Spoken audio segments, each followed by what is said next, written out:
नमस्कार दोस्तों, आपका स्वागत है आपके अपने चैनल स्टडी वाइन्स ऑफिशियल पर। तो आज की इस वीडियो में हम पृथ्वी की आंतरिक संरचना के बारे में पढ़ेंगे।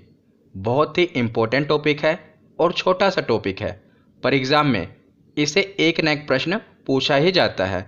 तो छोटा सा टॉपिक है और बहुत ही आसान तरीके से हम इसे कवर करेंगे। पहले हम इसकी थ्योरी को पढ़ेंगे, डायग्राम की सहायता से समझेंगे और लास्ट में हम इस टॉपिक से रिलेटेड जो प्रीवियस ईयर में क्वेश्चन पूछे गए हैं उनको भी कवर करेंगे। तो पहले आप टॉपिक को अच्छे से समझिए और लास्ट में प्रीवियस ईयर क्वेश्चन ज़रूर अटेम्प्ट करिए। तो चलिए बिना देरी किए हुए वीडियो को शुरू करते हैं। तो चलिए वीडियो की शुरुआत करते हैं और पृथ्वी की आंतरिक संरचना के बारे में पढ़ना शुरू करते हैं। तो जो पृथ्वी की आंतरिक संरचना है, इसका पूर्ण रूप से सही स्वरूप पता लगा पाना अभी संभव नहीं हो पाया है, क्योंकि वैज्ञानिकों के बीच में भी इस संबंध में अभी मतभेद हैं। फिर भी कई भूवैज्ञानिकों ने बहुत से स्रोतों के माध्यम से पृथ्वी की आंतरिक संरचना के बारे में पता लगाया है। ये स्रोत कौन कौन से हैं, जैसे कि तापमान हो गया, दबाव, घनत्व और भूकंपीय तरंगों के माध्यम से पृथ्वी की आंतरिक संरचना के बारे में पता लगाया गया है, इसका प्रयास किया गया है। तो पृथ्वी की आंतरिक संरचना के स्रोत को मुख्यतः दो भागों में बांटा गया है। एक है प्रत्यक्ष स्रोत, दूसरा है अप्रत्यक्ष स्रोत। तो प्रत्यक्ष स्रोत में मुख्यतः दो स्रोतों को शामिल किया गया है, जिनसे हमें पृथ्वी की आंतरिक संरचना का अंदाजा हो पाया है। एक है ज्वालामुखी उद्गार, दूसरा है भूकंपीय तरंगें।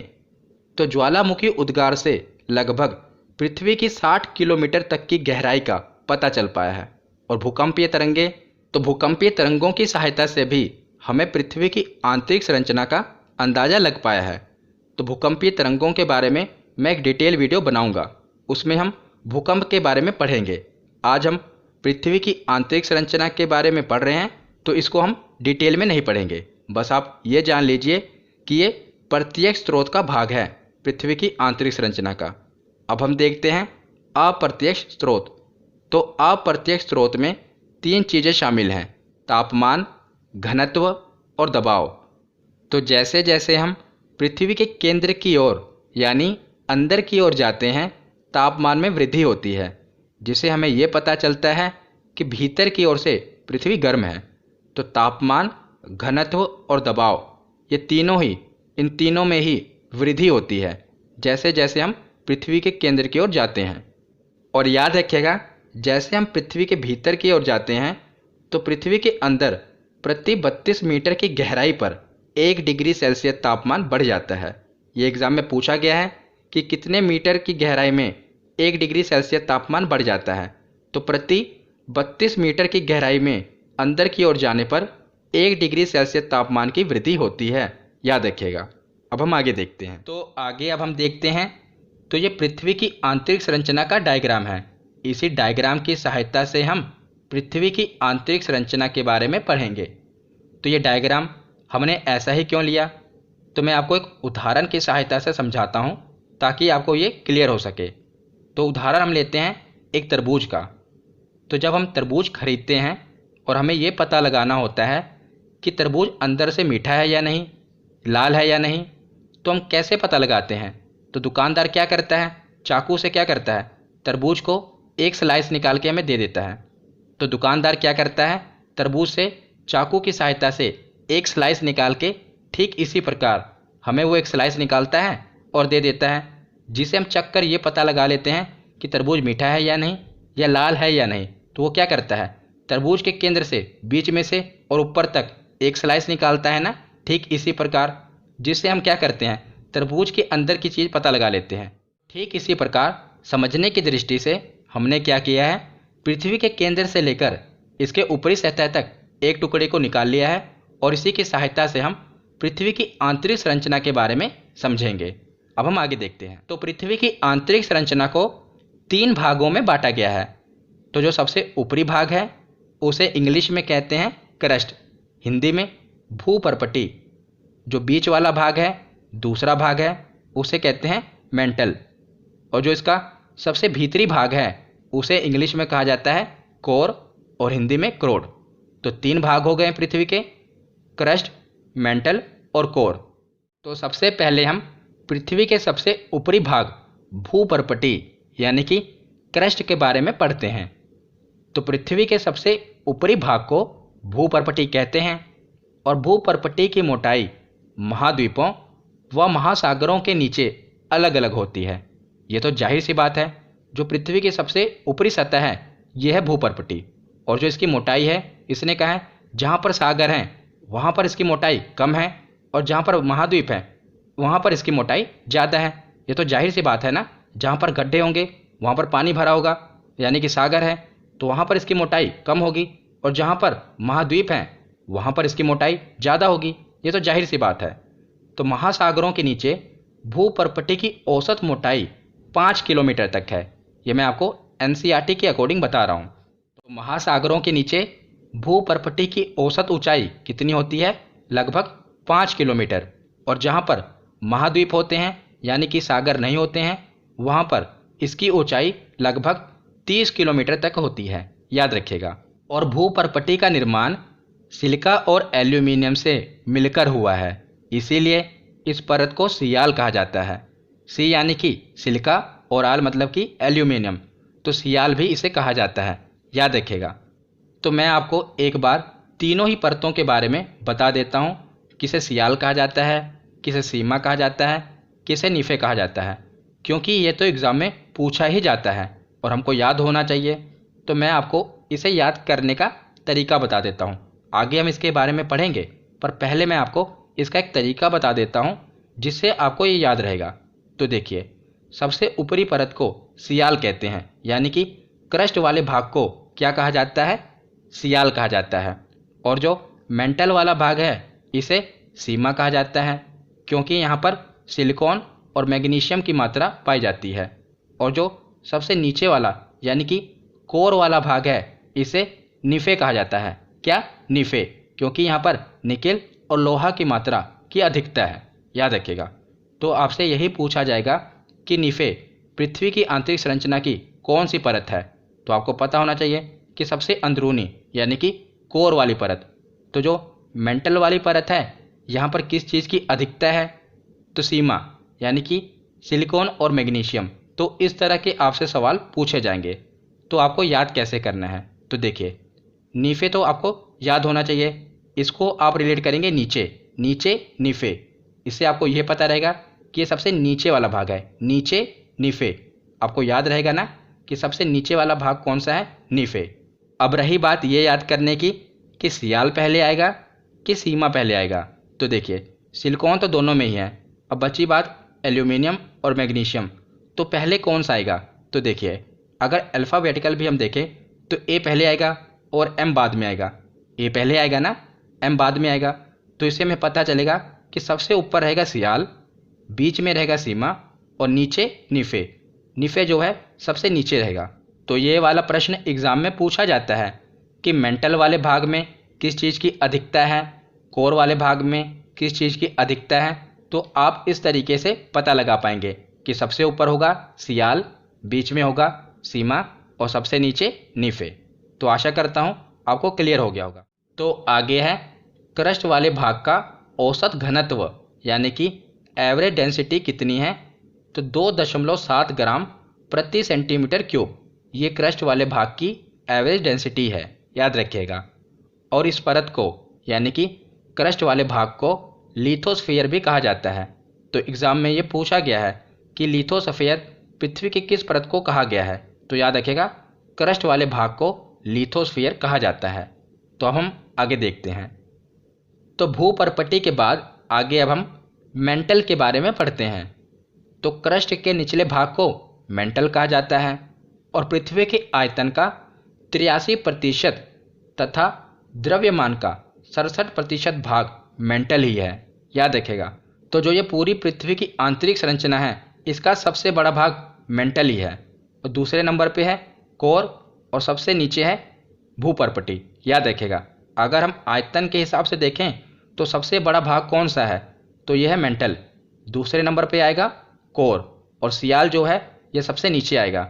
अगर मैं आपको प्रतिशत के हिसाब से बताऊं तो लगभग 83% मेंटल है आयतन के हिसाब से, और लगभग 16% क्रोड है, और सिर्फ लगभग 1% ये जो भूपर्पटी वाला भाग है ये लगभग 1% इसका आयतन है। तो इससे आप समझ सकते हैं कि सबसे ज़्यादा भाग किसका है, मेंटल का है। तो पृथ्वी के आयतन का 83% तथा द्रव्यमान का 67% भाग मेंटल है, और मेंटल का निर्माण सिलिका और मैग्नीशियम से हुआ है, इसीलिए इस परत को सीमा कहा जाता है। और इसी परत से ज्वालामुखी विस्फोट के समय लावा, गैस और राख बाहर आती है। तो जो लावा निकलता है ज्वालामुखी से, जैसे मेंटल वाले भाग से निकलता है। ये एग्जाम में पूछा गया है, याद रखेगा कि जो मेंटल वाली परत है इसी भाग से ज्वालामुखी का लावा और जो उसमें से गैस निकलती है, जो राख बाहर आती है, ये इसी वाले मेंटल वाले भाग से बाहर निकलती है, याद रखिएगा। और जो मेंटल वाला भाग है ये लगभग 2900 किलोमीटर मोटा है, और ये बेसाल्ट पत्थरों के समूह की चट्टानों से बना हुआ है, याद रखिएगा। इसकी मोटाई लगभग 2900 किलोमीटर है। अब हम आगे देखते हैं। तो जो मेंटल वाला भाग है इसका औसत घनत्व यानी कि एवरेज डेंसिटी कितनी है, तो इसका औसत घनत्व है 3.5 से लेकर 5.5 ग्राम प्रति सेंटीमीटर क्यूब, याद रखिएगा। और इस भाग को पायरोस्फीयर भी कहा जाता है। अभी हमने पीछे पढ़ा भूपर्पटी को क्या कहा जाता है, लिथोस्फीयर, और मेंटल वाले भाग को क्या कहा जाता है, पायरोस्फीयर। ये बातें याद रखिएगा। और जो ये मेंटल वाला भाग है इसे वाइट ऑफ द अर्थ भी कहा जाता है। ये एग्जाम में पूछा गया है कि इसे क्या कहा जाता है, white of the earth, mental वाले भाग को। तो क्रस्ट के बारे में हमने पढ़ लिया, मेंटल के बारे में भी हमने पढ़ लिया। अब हम पृथ्वी के सबसे केंद्रीय भाग कोर के बारे में पढ़ते हैं। तो इसे हिंदी में क्रोड भी कहा जाता है। तो यह पृथ्वी का सबसे भीतरी और केंद्रीय भाग है, और इसका निर्माण मुख्य रूप से निकिल और लोहे से हुआ है, इसीलिए इस परत को निफे कहा जाता है। और इस परत का औसत घनत्व 11 से लेकर 13 ग्राम प्रति सेंटीमीटर क्यूब तक है, और इस परत को बैरिस्फीयर भी कहा जाता है।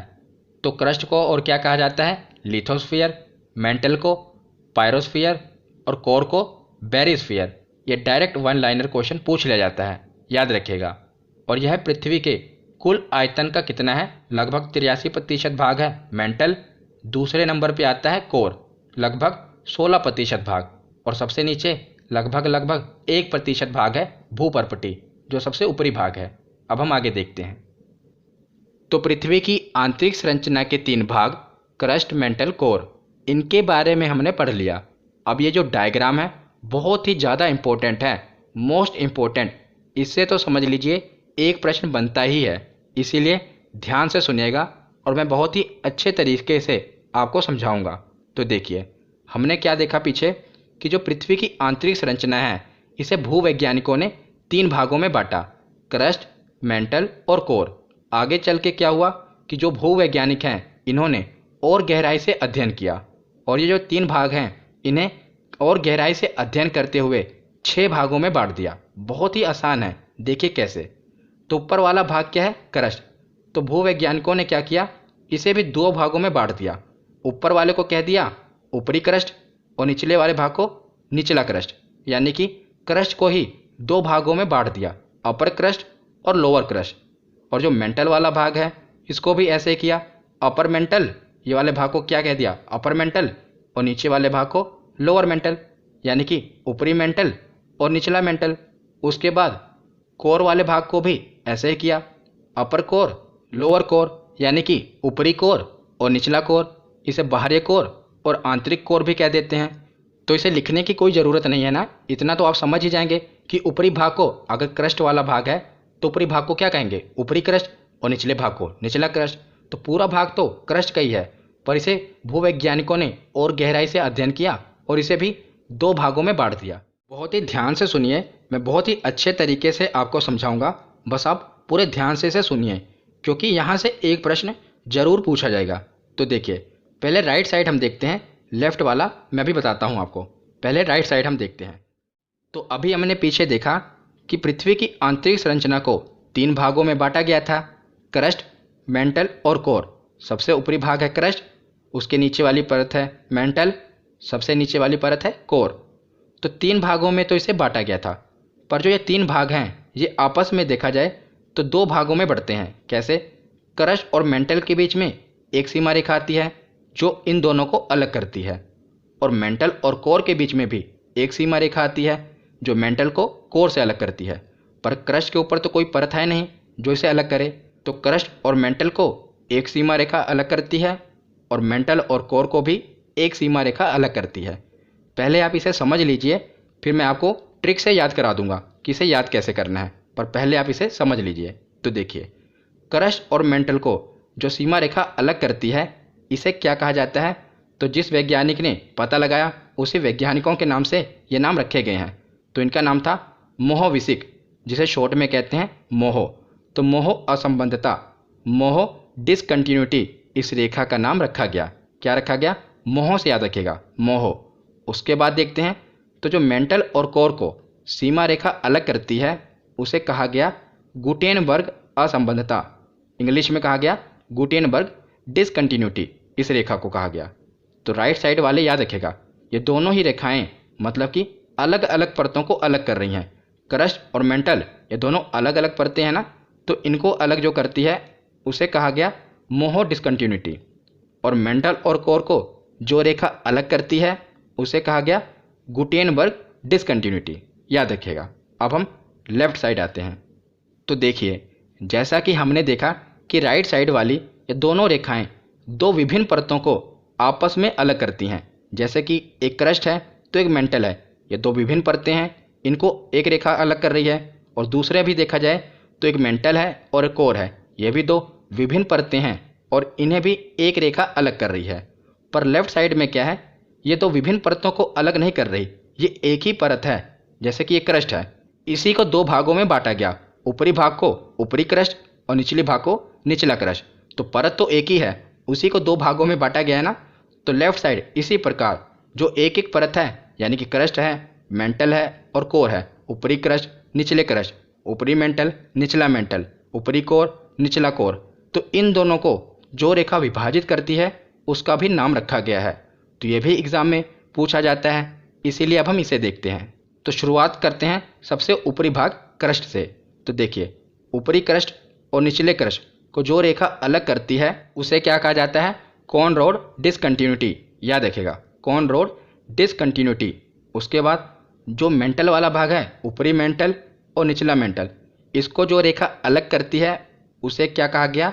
रेप्टी असंबंधता, रेप्टी डिसकंटिन्यूटी, याद रखेगा। एक ही परत है ना, 2 भागों में बांटी गई है, उसको ये रेखाएं अलग कर रही हैं। और राइट साइड में हमने देखा था कि विभिन्न विभिन्न परतों को जो रेखाएं अलग कर रही हैं उनका क्या नाम था। यही सही तरीका है इसको याद करने का, अगर आप किताबों में पढ़ेंगे तो कंफ्यूज हो जाएंगे। अब हम कोर पे आते हैं। देखिए, तो जो सबसे निचला कोर है और ऊपरी कोर है, इसको जो रेखा अलग करती है इसे क्या कहा गया? लेहमैन डिसकंटिन्यूटी, याद रखिएगा। तो हमने 5 रेखाओं के बारे में पढ़ा, अब हम इसको ट्रिक से याद करते हैं कि इसे याद कैसे करें। तो देखिए, अगर क्रम से देखें तो सबसे ऊपर क्या है? कॉनरोड, दूसरे नंबर पे है मोहो, तीसरे नंबर पे आएगा रेप्टी, चौथे नंबर पे गुटेनबर्ग और सबसे आखिरी में है लेहमैन। अगर हम क्रम के हिसाब से देखें, ऊपर से नीचे की ओर देखें, तो इसको हम किस प्रकार से याद रखेंगे? तो इसकी आप एक ट्रिक याद रखिएगा। अगर आपको ट्रिक की सहायता से याद रहता है तो ट्रिक की सहायता से याद कर लीजिएगा, अगर बिना ट्रिक के ही याद रहता है तो और अच्छा है। तो इसकी ट्रिक क्या है? CMRG man. क्या है? CMRG man. तो C से क्या होगा? कॉनरोड, M से क्या होगा? मोहो, उसके बाद R से क्या है? रेप्टी, G से क्या है? गुटेनबर्ग, लास्ट में क्या है? मैन, यानी कि लेहमैन। तो इस प्रकार आप क्रम से इसे याद रख पाएंगे अगर आपको ये ट्रिक पता होगी। बाकी डायग्राम की सहायता से आप इतना तो विजुलाइज कर ही पाएंगे कि सबसे ऊपर क्या है? क्रस्ट, तो सबसे ऊपरी क्रस्ट और निचले क्रस्ट के बीच में जो भाग है उसे ही कहा जाएगा कॉनरोड। उसके बाद क्या आएगा? क्रस्ट के बाद मेंटल आएगा, तो पहले हम क्रस्ट और मेंटल के बीच में रेखा होगी, उसको क्या कहा जाएगा? CM, M से मोहो। उसके बाद अब मेंटल आ गया, तो ऊपरी मेंटल और निचले मेंटल में भी एक रेखा होगी, उसे क्या कहा जाएगा? R से रेप्टी। तो इसी प्रकार ट्रिक से, और अगर आपने डायग्राम समझा होगा तो आपको अंदाजा हो जाएगा और ट्रिक की सहायता से आपको पता चल जाएगा, क्रम से पता चल ही जाएगा किसे क्या कहा जाएगा। और ये मोहो और गुटेनबर्ग, इसे तो ज़रूर याद रखिएगा क्योंकि ये दो विभिन्न परतों को अलग करती हैं। बाकी कहीं से भी प्रश्न पूछा जा सकता है, इसीलिए मैंने आपको डायग्राम अच्छे से समझा दिया। तो एक बार हम इसकी आगे रिवीजन भी कर लेते हैं। तो देखिए, तो ऊपरी क्रस्ट और निचले क्रस्ट के बीच का सीमा क्षेत्र क्या कहलाएगा? Conrad discontinuity. तो देखिए CMRG मैन, हमने ट्रिक याद की थी ना। तो सबसे पहले क्या होगा, उसी डायग्राम को अपने दिमाग में रखिए। सबसे पहले क्या होगा, ऊपरी क्रस्ट और निचला क्रस्ट, उसके बीच के भाग को क्या कहेंगे? C से शुरू होगा, कॉन रोड। उसके बाद क्या आएगा? तो भैया क्रस्ट के बाद क्या है? मेंटल। तो मेंटल में क्या होगा? क्रस्ट और मेंटल के बीच का पहला भाग होगा ना। तो क्रस्ट और मेंटल के बीच का भाग क्या कहलाएगा? मोहो। अब मेंटल की शुरुआत हो गई, तो पहले हम ऊपरी मेंटल और निचले मेंटल का भाग देखेंगे, उसे क्या कहा जाएगा? रेप्टी। तो मेंटल के बाद क्या आएगा? तो फिर आएगा क्रोड यानी कि कोर। तो पहले मेंटल और कोर के बीच का सीमा क्षेत्र देखेंगे, उसे क्या कहा जाएगा? गुटेनबर्ग। अब कोर की शुरुआत हो गई, तो ऊपरी कोर और निचले कोर के बीच की सीमा क्षेत्र को क्या कहा जाएगा? लेहमैन। तो इसी प्रकार आप इसे याद रखेंगे, CMRG मैन। और एक बात और याद रखिएगा कि एडवर्ड स्वेस नामक भूवैज्ञानिक ने ही पृथ्वी की आंतरिक संरचना, जो हमने पढ़ा ना, सियाल, सीमा और निफे, इसके बारे में किसने पता लगाया था? तो एडवर्ड स्वेस ने पता लगाया था। याद रखिएगा, ये एग्जाम में पूछा गया है। तो हमने थ्योरी सेक्शन पढ़ लिया, अब हम प्रीवियस ईयर क्वेश्चन देखते हैं। तो पहला प्रश्न है, सियाल, सीमा और निफे के रूप में भूगर्भ का विभाजन किसके द्वारा किया गया? तो अभी हमने पढ़ा किसके द्वारा किया गया? एडवर्ड स्वेस के द्वारा किया गया। अगला प्रश्न है कि पृथ्वी के धरातल से केंद्र की ओर जाने पर निम्नलिखित का सही क्रम क्या होगा? किसका क्रम? सीमा, सियाल और निफे, इसका आपको क्रम बताना है। अगर हम पृथ्वी के धरातल से केंद्र की ओर जाएं, तो मैंने आपको बताया था निफे तो सबसे नीचे होगा और सबसे ऊपर कौन सा होगा? सियाल, ये पहले आएगा, फिर सीमा आएगा। मतलब कि सियाल, सीमा और निफे। तो इसका ऑप्शन क्या होगा? पहले कौन सा है? सेकंड से शुरू होगा, ऑप्शन बी, क्योंकि पहले सेकंड आएगा सियाल, फिर फर्स्ट आएगा सीमा और सबसे आखिरी में होगा निफे। अगला प्रश्न है कि पृथ्वी के किस भाग में निकेल और लोहा की प्रधानता है? तो लोहे की प्रधानता किस भाग में है? हमने पढ़ा था निफे में, ऑप्शन सी सही होगा। अगला प्रश्न है कि धरातल से भूगर्भ की ओर जाने पर गहराई के साथ तापमान वृद्धि की दर क्या है? तो शुरुआत में ही आपको मैंने बताया था कि प्रति 32 मीटर की गहराई पर 1 डिग्री सेल्सियस की वृद्धि होती है। अगला प्रश्न है कि निम्न में से किसको वाइट ऑफ द अर्थ कहा जाता है? तो किस भाग को वाइट ऑफ द अर्थ कहा जाता है? मेंटल वाले भाग को वाइट ऑफ द अर्थ कहा जाता है। अगला प्रश्न है, मोहो असमर्थता स्थित है, यानी कि मोहो डिसकंटिन्यूटी लाइन किन दो परतों के बीच स्थित है? तो मैंने आपको जब डायग्राम बताया था तो राइट साइड में दो ही चीज़ें बताई थी, एक मोहो और एक गुटेनबर्ग। तो मैंने आपको बताया था ये दोनों ही विभिन्न परतों को अलग करती हैं, यानी कि अलग अलग परतों को अलग करती हैं। तो जो मोह है ये क्रस्ट और मेंटल के बीच वाली रेखा थी, तो इसका सही जवाब होगा ऑप्शन ए। अगला प्रश्न है, गुटेनबर्ग असमर्थता स्थित है। तो गुटेनबर्ग, तो देखिए जो मोह थी ये क्रस्ट और मेंटल के बीच वाली रेखा थी, और मेंटल और कोर के बीच वाली रेखा कौन सी थी? तो वो थी गुटेनबर्ग। ये मेंटल और कोर के बीच वाली रेखा थी, याद रखिएगा। अगला प्रश्न है कि मेंटल में निम्नलिखित में से किन तत्वों की प्रधानता होती है? मेंटल यानी कि बीच वाला भाग, सबसे ऊपरी भाग को सियाल कहते हैं, फिर सीमा, फिर निफे। सीमा यानी कि सिलिकॉन और मैग्नीशियम, इसका सही जवाब होगा। अगला प्रश्न है, पृथ्वी ग्रह की संरचना में मेंटल के नीचे क्रोड निम्नलिखित में से किस एक से बना हुआ है? तो ये क्रोड के बारे में पूछ रहे हैं। तो क्रोड वाला भाग निफे यानी कि निकेल और लोहा, तो इसका सही जवाब होगा ऑप्शन सी, लोह। आज का आखिरी प्रश्न है कि पृथ्वी के भूपर्पटी में कौन सा तत्व प्रचुर मात्रा में पाया जाता है? भूपर्पटी यानी कि क्रस्ट वाला भाग, सबसे ऊपरी भाग। तो सबसे ऊपरी भाग में सियाल, सिलिकॉन और एल्यूमिनियम, तो इसका सही जवाब होगा ऑप्शन बी, एल्यूमिनियम। तो आज की ये वीडियो यहीं पर ख़त्म होती है। कैसी लगी ये वीडियो कमेंट सेक्शन में ज़रूर बताना। धन्यवाद।